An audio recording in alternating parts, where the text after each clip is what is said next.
গরম লাগে রবন সত্যি না আর ভোরান্নান ঠান্ডা গরো না। কি হচ্ছে? তো ফ্রেন্ডস, কেমন আছো তোমরা? সবাই ভালো আছো তো? ভালো থাকো এটাই চাই। তো আমরা মোটামুটি ঠিকঠাক আছি। আর এদিকে আমাদের দোকানের মালপত্র প্যাক করা হচ্ছে, বিহু এসে পড়েছে, তো অনেক কাজ, অনেকই কাজ। তো এদিকে মা কখন থেকেই প্যাক করছে, তো মার সাথে কতক্ষণ বসে আমিও প্যাক করেছি।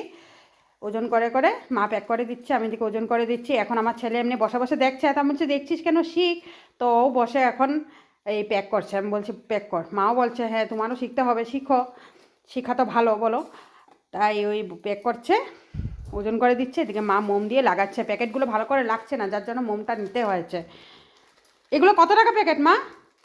সবগুটিগুলো 50 টাকা। সবগুটিগুলো 50 টাকা? আচ্ছা, তো দেখো অনেকটাই হয়েছে। আর এগুলো দেখাতে পারিনি, এখানে নিমকি আছে, এখানে খুরমা আছে, এগুলো দেখাতে পারিনি কেন কি তখন ব্যস্ত ছিলাম, প্যাক করাটা দেখাতে পারিনি। আর এই ছোলাটাও প্যাক করা হয়েছে। আর এদিকে আমার মেয়ের কাণ্ড দেখো, বসে বসে খেলছে, আমাদের সাথে বসে আছে। মা মুড়ি খাচ্ছে, ওকেও দিচ্ছে একটা দুটা করে, ও মুখে দিচ্ছে। খাচ্ছ নাকি মুড়ি খাচ্ছ? হ্যাঁ, ঠিক আছে ফ্রেন্ডস, টাটা, বাই।